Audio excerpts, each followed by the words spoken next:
crazy about me. That's fine. They should express themselves, and they have a right to.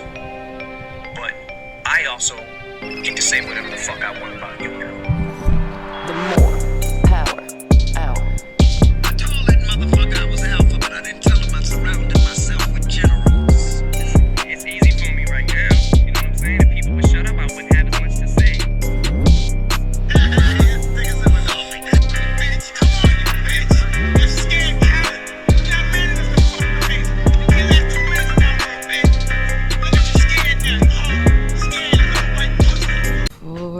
Okay, and we are back with part 2 of the More Power Hour. With me again is Toria. I told you she'd be here still, and she is still here. Wow, the snops are talking. We were talking about Secret Santa and fun Christmas and holiday stuff. What is your favorite holiday that's not a big holiday? Oh, dang. Oh, that's a good one. Thank you. You know what? Honestly, I don't know. Because I'm more of a Christmas and Halloween girly. I cannot think of, like, a holiday that's, like, one that kind of exists where I'm like, yes, this is the one. What about you? What's your thing? Probably St. Patrick's Day. Or Valentine's Day. You know what? I'm going to be honest with y'all. With Valentine's Day, I'm a person that, like, if I love you, I tell you, I show you, like, all year round. So it always confused me as a child. Right. That people would pick a specific day. I mean, I get it, but also at the same time, it's like, I think all year round you can do all that stuff. You can give somebody flowers and stuff. I just like the history. Oh, okay. I like the aesthetic. The color, the red, the pink, the white. Yes. So, Valentine's Day, though, it's going to be, first of all, it's going to be really fun for me this year because I actually have somebody so I can, like, celebrate with them, you know. So, it's going to be really fun. But I'll be honest, as a child, I didn't really care much for it because you remember when the school used to do, like, you would, like, a student could go buy another student, like, a rose. Yes, or a candy $1. bar. Yes. Baby, I never, your girl never got a rose. I didn't either, unless it was from another girl, like as a friend. Yeah. And the candy canes. Oh, yes. Oh, wait, we did that. Me and you and Carrie somebody. And Brandy, I think. And Okay. Sarah Hackworth. Oh, well, sorry, dang. Sarah. I just said your full name, but I don't think it's Hackworth anymore anyway. It's not. It's not. Okay.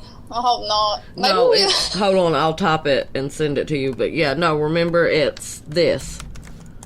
Okay, I was going to say, might have to. Okay. I was going to say we might have to bleep some of that out. I don't know. But anyway, totally irrelevant. No, we won't have to. Yeah, we did that. We bought each other candy canes and stuff. I just didn't like how that made me feel because I had like a mad crush on a lot of people. Actually, there was like a lot of guys that I liked, you know, growing up, and like not in like, oh, I liked a lot of people. Listen, I was awkward. I'm still awkward. I never spoke to nobody. I never made a move. I never told nobody nothing. But it just like, you know, you always wish, you're always like, man, I really hope that person, you know, maybe by the grace of God or something out there, maybe they'll send me like, you know, a card or like a rose or whatever. And if you remember them kids that would have a lot of money and their parents would send them big teddy bears and flowers. I hate that they were allowed to do that because there were so many kids that, like, even like I was, you know, that didn't have a lot of money. So, like, you see all these rich kids, they get all this nice shit and they kind of just put it in your face, and then they wonder why, like, the preps and the outcast or whatever they wanted to call us, why there was such a big divide, because it wasn't just blatantly obvious at home. It was blatantly obvious on the bus, at school, at extracurricular activities. Like, the kids that had the name brand softball gloves. The cheerleaders who could afford the actual Nikes, not the cheerleading knockoff brand. Like it was. It was always obvious, and it's kind of fucked up because even the rich kids in this area aren't rich. Oh yeah, no. Well, first of all, it would be their parents that would be the money. Well, yeah. But for me, by the way, I'm gonna take my meds. So again, everybody, take a break, take your meds. Take your meds. To go. I'm gonna keep talking. Take your meds. Anyway, I'm gonna keep talking. So your meds. So what it was for me, and I remember these kids would get these big things, and their parents or somebody would be like, "Oh, let me put," like a girl would get it, and they were like, "Let me put the boy's name that you're supposed to be dating at 10 years old." Like, what the world does that even mean? I remember who I was dating when I was 10.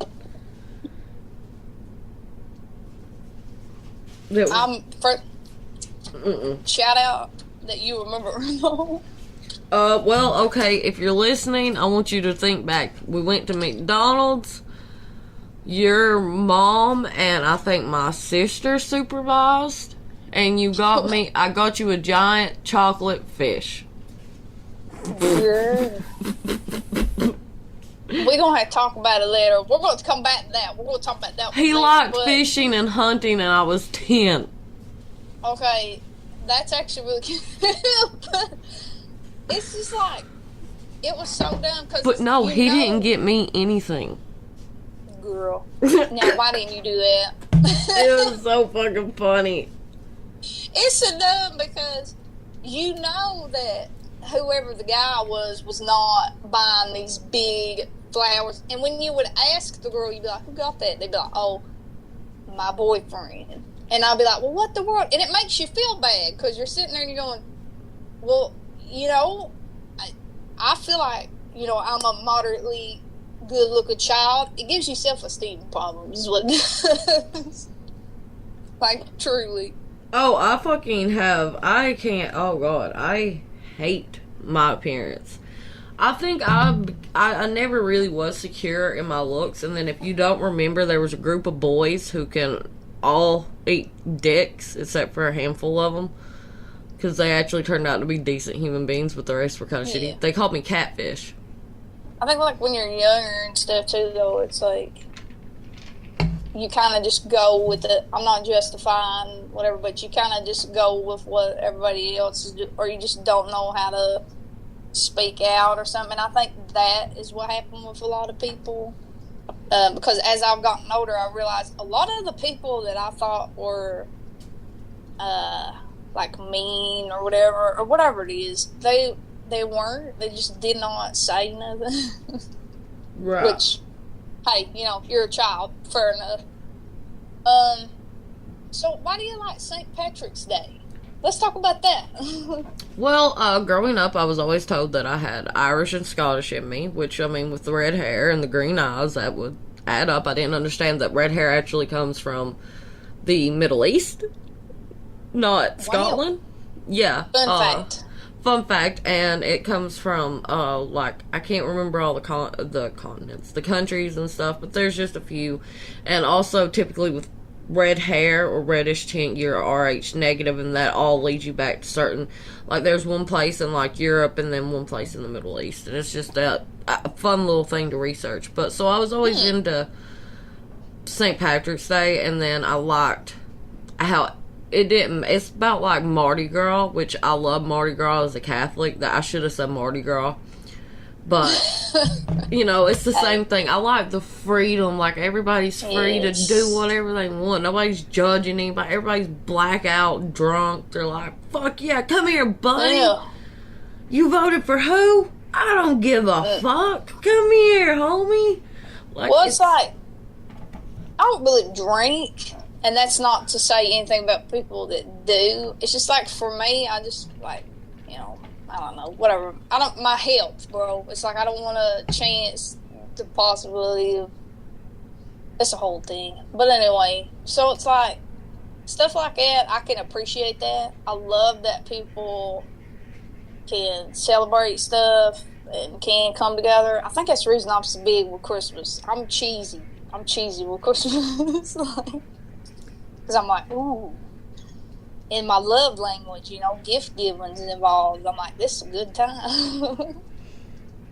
Like I said, I'm a cheese ball. I do like a good cheese ball. I don't know Cheese why. balls? Yeah, that just took me some. Talk about Christmas food. That's what we're talking about. What's your favorite Christmas food? Sweet potato casserole. Oh, real? I do like it. You know what? Let me tell you something. I know people say this, but it's the truth. White people be throwing down on casserole. I mean, it's like, dude, broccoli and cheese is like my favorite, just in general, generally speaking. But in a casserole, yes. Yes. Yes.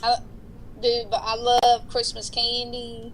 I like candy canes, but I'm weird. I don't really care. I'll eat like a peppermint one, but I like the ones that are like kind of weird, where it's like Jolly Rancher flavor or cupcake. like that. There's a birthday cake flavor fucking candy cane that I got one year, and it was so good. It was like the best fucking thing I ever ate.